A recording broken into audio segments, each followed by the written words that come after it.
Ini kena belajar bahasa juga sedikit. Macam ketimbang. Saya tanya dia orang bahasa. Ketimbang tu kencing, tipu dan sembang. Tak ada orang lain dah ke? Ni bukan level ahli parlimen. Nampak lekeh sangat. Ketimbang bermakna sama dengan daripada. Sorry girl, I gotta go. Yeah, you know this ain't the old me. Try to keep it on the low. Ini kena belajar bahasa juga sedikit. Macam ketimbang. Saya tanya dia orang bahasa. Istilah ini dia ikut zaman. Dia apa yang disebutkan keperihalan keadaan. Ini teori bahasa, context of situation. Orang guna, dia guna. Dulu tidak ada alaf, tidak ada mampan, tidak ada ketelusan. Tetapi bila kita gunakan, dia orang bahasa teliti, terutama ucapan belanjawan, dia rasa sesuai, dia kembangkan. Dan saya sama setuju dengan Bra supaya kita memperkasakan bahasa. Hulu tengah dulu, okey Hulu, silakan Hulu. Ya, apa dia? Terima kasih Larut. Ketimbang-ketimbang ni saya cek dalam Kamus Dewan, tak ada petang ketimbang. Saya baca dalam internet, dalam WhatsApp, kata ketimbang tu kencing, tipu dan sembang. Apa pandangan Larut? Tuan Tua, saya tak nak masuk campur, Pak. Tak ada orang lain dah ke? Ni bukan level ahli parlimen. Nampak lekeh sangat. Sampai ketimbang pun nak jadi isu. Cek dulu sebelum tanya.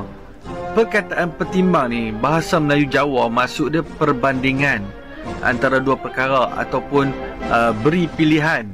Bahasa Melayu ni diluas. Bahasa Nusantara di antara sebahagian daripada kosakata bahasa Melayu. PMX ni, Datuk Seri Anwar ni selalu je dia guna perkataan ketimbang ni dalam bahasa Melayu klasik. Kadang-kadang bahasa PMX ni kita pun tak pernah dengar, betul tak? Kadang-kadang kita kena check balik, kita kena belajar, kita sendiri kena belajar. Sebab bukan bidang kita. Kita kena hargai dan martabatkan bahasa Melayu kita. Kalau hampa ikuti PMX dari dulu, Datuk Seri Anwar ni pencipta sastra. Kalau perasan banyak lagi perkataan-perkataan yang kita pun tak pernah dengar kan selama kita hidup. Walaupun kita ni Melayu, Anwar ni orang yang dia peka lah dalam penggunaan bahasa, terutamanya ketika ucapan rasmi, wacana politik dan pentadbiran lah. Selalu dia gunakan bahasa-bahasa yang kita tak pernah dengar ni. Nampak pelik kan, tapi itu memang ada. Cara tak langsung mengangkat martabat bangsa kita, bab kata falsafah bahasa jiwa bangsa. Boleh tak tu? Jadi salah ke penggunaan perkataan ketimbang tu? Come on lah, suburkanlah semangat bahasa kita sikit. Jangan sikit-sikit nak cari kesalahan. Kutuk sana sini, last kena batang hidung sendiri. Next election minta tukar lah ahli parlimen macam ni kan. Tak ada level kan. Sampai ketimbang pun nak jadi bahan. Tak ada isu lain dah ke? Apa koyak ke dengan belanjawan 2025 ni? Perlu peringatan supaya badan-badan ini walaupun bebas di bawah lembaga masing-masing, tapi tidak harus ketepikan prinsip tata kelola dan tadbir urus yang ditetapkan. Kerana kita pastikan kadang-kadang pembayaran bagi pengurusan itu terlalu tinggi ketimbang tugas mereka atau keuntungan syarikat. Ketimbang. Tiba-tiba perkataan ini popular sebab disebut beberapa kali oleh PMX. Ketimbang ini berasal dari perkataan Jawa, daripada bahasa Jawa dan kemudian menjadi bahasa Indonesia dan sudah umum digunakan dalam bahasa Indonesia. Dalam Kamus Dewan Bahasa memang tidak ada perkataan ketimbang, tetapi dalam Kamus Umum Bahasa Indonesia ataupun KUBI, KUBI, KUBI, Kamus Umum Bahasa Indonesia, ketimbang bermakna sama dengan daripada. Daripada. Misalnya, kita lebih baik memakai kereta tempatan ketimbang memakai kereta import. Itu. Jadi perkataan memang di dalam bahasa Indonesia perkataan ini sudah umum dipakai dan perkataan ini bagus. Ketimbang. Jadi kita Indonesia dengan Malaysia adalah negara serumpun. Bahasa kita pun sama-sama berasal daripada bahasa Melayu. Bahasa Indonesia pun berasal daripada bahasa Melayu yang kemudian berkembang menjadi bahasa Indonesia.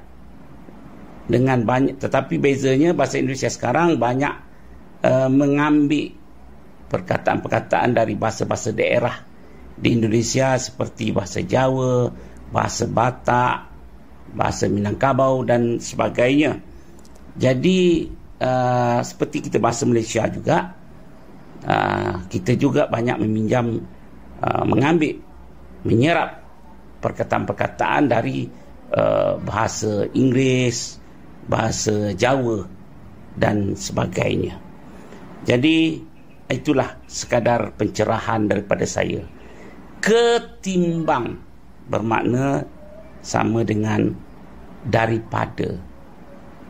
Daripada. Kehidupan, contohnya lah, kehidupan kita hari ini lebih baik ketimbang kehidupan sebelum adanya COVID. Itu dua contoh saya bagilah. Mudah-mudahan bermanfaat. Assalamualaikum. Apa maksud perkataan ketimbang? Jangan nak mengaruk lah. Perkataan ketimbang ni tak... Dah tua pun bodoh. Teruk betul lah puak-puak pembangkang ni. Selepas belanjawan tahun 2025, masing-masing meroyan dari atas sampai bawah. Aduh, sampai perkataan ketimbang pun jadi isu. Ni aku nak bagi tahu dekat hampa. Yang amat berhormat Perdana Menteri Malaysia Datuk Seri Anwar Ibrahim memang selalu menggunakan perkataan ni. Mai sini aku nak bagi tahu dekat hampa. Yang pertama, penggunaan ketimbang ni memartabatkan bahasa Melayu. Anwar Ibrahim ni menghargai kepelbagaian kosakata yang ada. Yang kedua, Anwar Ibrahim ni seorang pencinta sastra.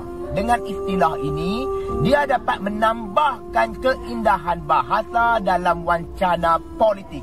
Yang ketiga, ketimbang ni membantu kita menyampaikan perbandingan dengan lebih tepat. Ia adalah usaha untuk gunakan bahasa yang lebih bermakna. Oke teman-teman ya, demikian beberapa cuplikan video terkait dengan satu perkataan dari Anwar Ibrahim, yaitu ketimbang, yang sebenarnya ini adalah bahasa Jawa yang dipergunakan dalam sidang di parlemen, dan kata ketimbang ini dipermasalahkan oleh anggota parlemen yang lain. Ketimbang berasal dari bahasa Jawa yang mempunyai sinonim itu daripada. Jadi daripada ataupun ketimbang itu maknanya sama, dan inilah yang dipermasalahkan oleh anggota parlemen. Sementara ada beberapa orang Malaysia yang mengerti apa itu sinonim ataupun makna dari kata timbang. Timbang adalah daripada, dan perkataan ini berasal dari bahasa Jawa. Justru orang-orang Malaysia ini membenarkan apa yang disampaikan oleh Anwar Ibrahim, dan tidaklah perlu perkataan ketimbang ini dijadikan oleh isu dari orang-orang di parlemen di Malaysia. Kata ketimbang yang sebenarnya dari bahasa Jawa tetapi sudah diperbaharui dan dimasukkan ke dalam kamus bahasa Indonesia. Jadi kalau orang-orang Indonesia kalau bilang ketimbang itu pasti sudah tahu semua. Sementara ketimbang itu belum masuk di dalam kamus bahasa Melayu di Malaysia. Walaupun kamus bahasa Melayu di Malaysia sebenarnya juga menyerap kata-kata dari bahasa Jawa. Akan tetapi untuk kata ketimbang ini nampaknya apa yang seperti kata orang Malaysia tadi belum dimasukkan ataupun tidak diserap. Mungkin karena Anwar Ibrahim pernah mengenyam satu pendidikan di Indonesia, mungkin dengan perkataan ketimbang ini Anwar Ibrahim sendiri sudah terbiasa. Oke teman-teman ya, demikian bagaimana nih menurut teman-teman? Silakan teman-teman bisa berkomentar dan jangan lupa like, subscribe channel ini. Terima kasih dan wassalamualaikum warahmatullahi wabarakatuh.